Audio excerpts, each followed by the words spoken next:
नमस्कार दोस्तों, स्वागत है आपका स्टार कोचिंग यूट्यूब चैनल पे।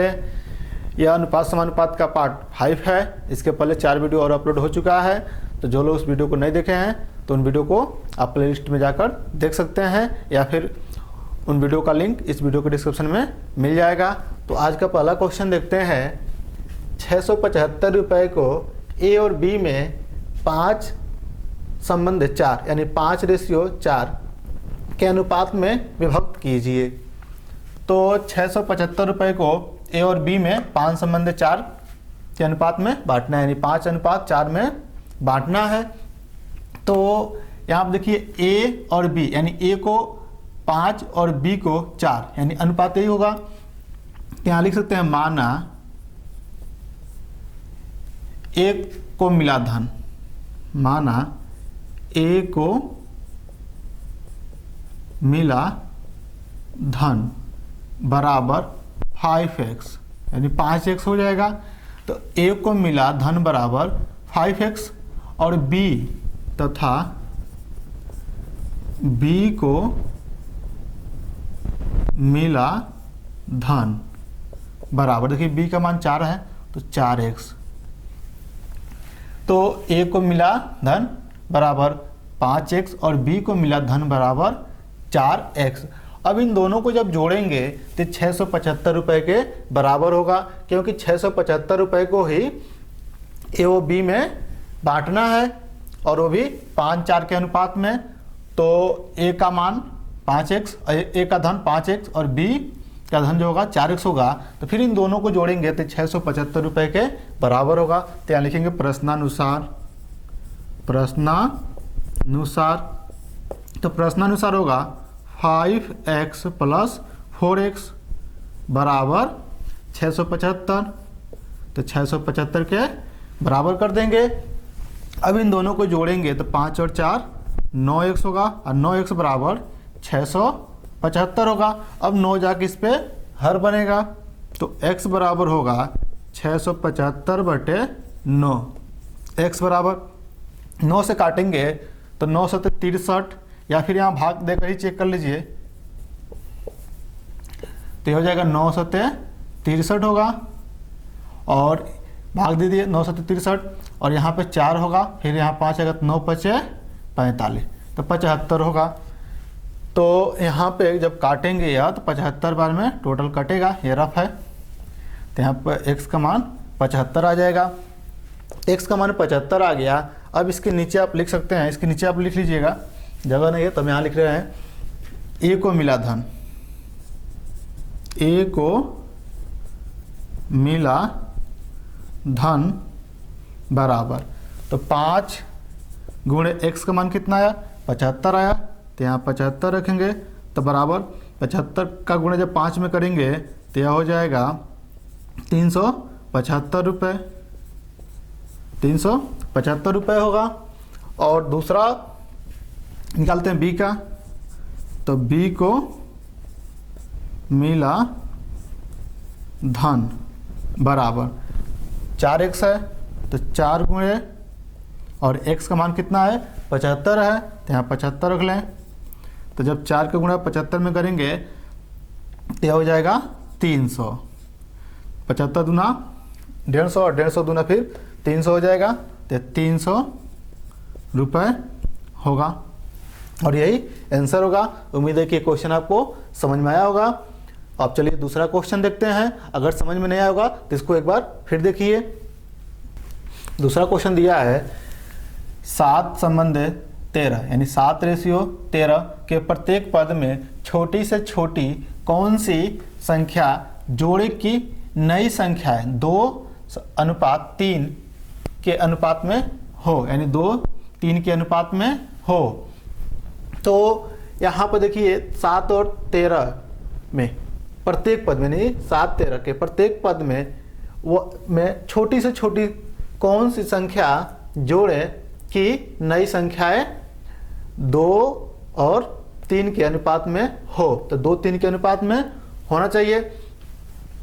तो यहाँ पे हम लिख सकते हैं माना वह छोटी से छोटी संख्या x है, माना साल में माना छोटी से छोटी संख्या छोटी से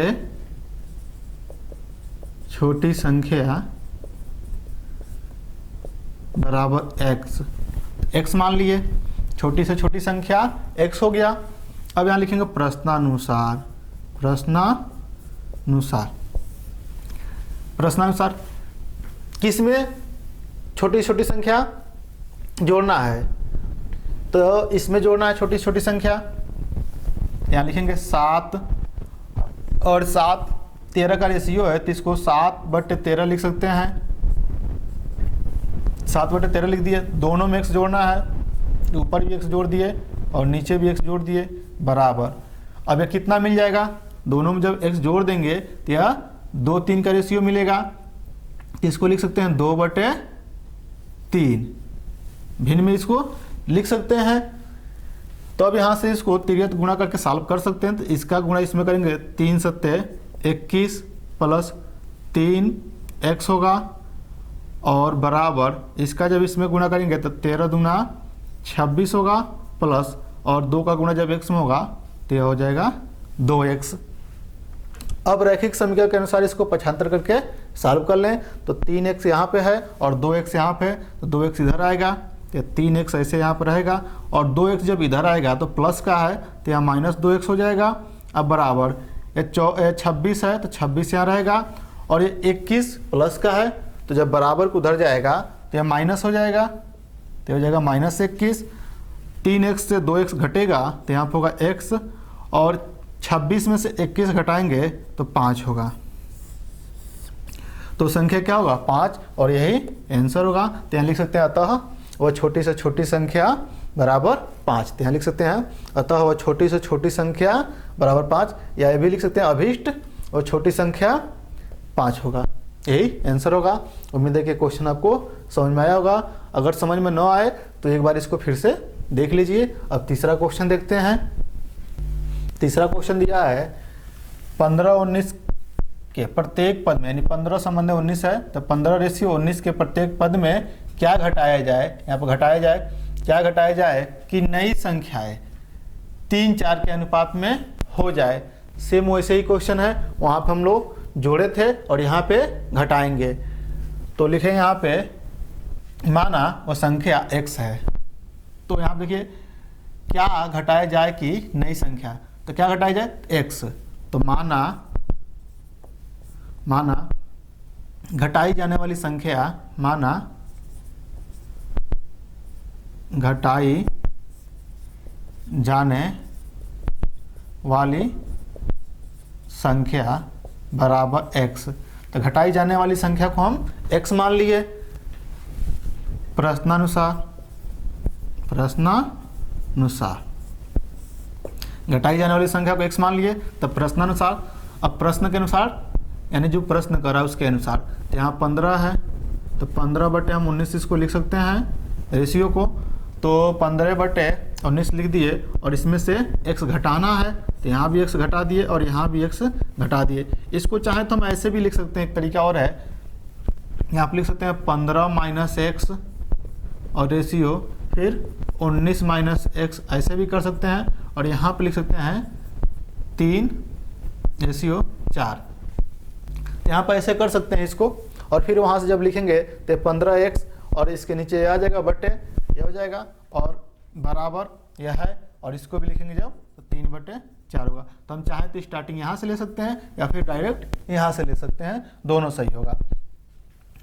तो अब इसके नीचे तिर्यक गुणा करके सॉल्व करें, तो इसका इसमें गुणा कर लें और इसका इसमें गुणा।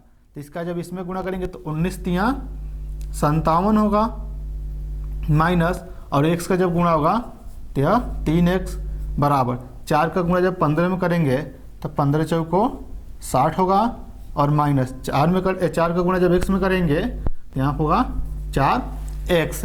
अब पक्षांतर के नियम से इसको सॉल्व कर लें, तो ये 4x इधर आएगा तो यह प्लस का 4x हो जाएगा और ये -3x यहाँ पर है तो ऐसे ही रहेगा। अब बराबर इसमें क्या करते हैं, बीजीय पदों को एक साथ और संख्याओं को एक साइड कर लेते हैं, एक साथ कर लेते हैं। यहाँ पर 60 है तो 60 रहेगा और 57 उधर जाएगा, तो ये प्लस का है तो उधर जाकर -57 होगा।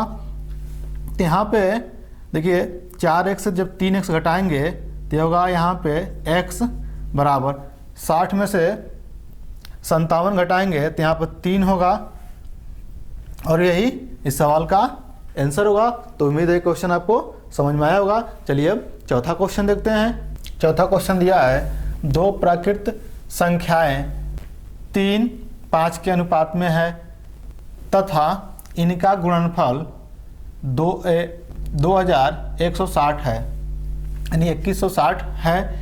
इनमें से बड़ी संख्या ज्ञात कीजिए।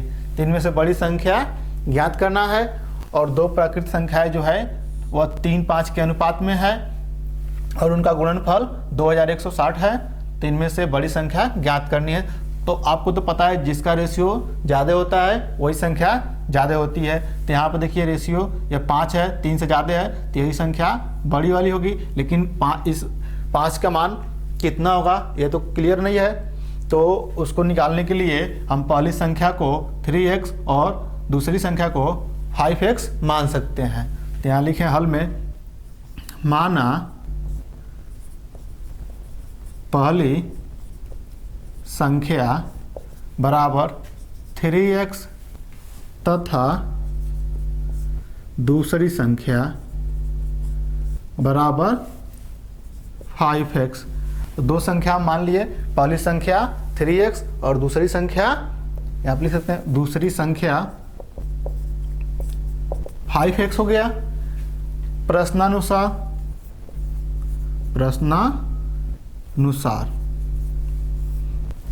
तो प्रश्नानुसार होगा दोनों का गुणनफल क्या है तो 3x गुणे 5x बराबर, तो इन दोनों संख्याओं का जब गुणा करेंगे तो 2160 के बराबर होगा। तो 2160 के इक्वल करा दिए। अब यहाँ देखिए दोनों का जब गुणा करेंगे तो 5 और 3 का गुणा करेंगे तो 15 होगा और x का जब x में गुणा करेंगे तो x स्क्वायर होगा और यहाँ पे 2160 ऐसे ही रहेगा। अब 15 जाके इस पे हर बनेगा तो x स्क्वायर बराबर 2160 बटे 15 होगा। अब यहाँ से x स्क्वायर जब सॉल्व करेंगे x स्क्वायर तो 15 से इसमें भाग करेंगे तो यह होगा 15 कने, या यहाँ फिर देख लीजिए 15 कने 15 हो जाएगा, यहाँ पे 6 होगा, फिर यह 6 यहाँ पाएगा तो 15 चौको 60 होगा और फिर यहाँ पे 6 आएगा, इसको जब लेंगे 0 तो 60 होगा, तो 15 चौको 60 होगा। तो इसको जब काटेंगे तो 144 बार में कटेगा तो 100 यहाँ पे 44 होगा। अब x स्क्वायर है तो x स्क्वायर का मान 144 है, तो जब x का मान निकालेंगे तो स्क्वायर जाकर इस पर कौड़ी बनाएगा तो 144 का वर्गमूल 12 होगा। तो x का मान 12 मिल गया। तो हम यहाँ लिखेंगे, इसमें देखिए बड़ी संख्या केवल पूछा है, बड़ी संख्या है, अतः बड़ी संख्या बराबर 5x बराबर, या डायरेक्ट x का मान यहाँ रख लें तो 5 गुणे 12 बराबर 12 पचे 60। यही सवाल का आंसर होगा। अगर छोटी संख्या पूछा होता तो इसमें 12 से गुणा कर देते, 12 यहीं 36 छोटी संख्या होता और बड़ी संख्या 60 होगा। तो उम्मीद है कि अब वीडियो आपको अच्छे से समझ में आया होगा। इस वीडियो में बस इतना ही। अगर कोई प्रॉब्लम हुआ हो तो आप कमेंट में बता सकते हैं।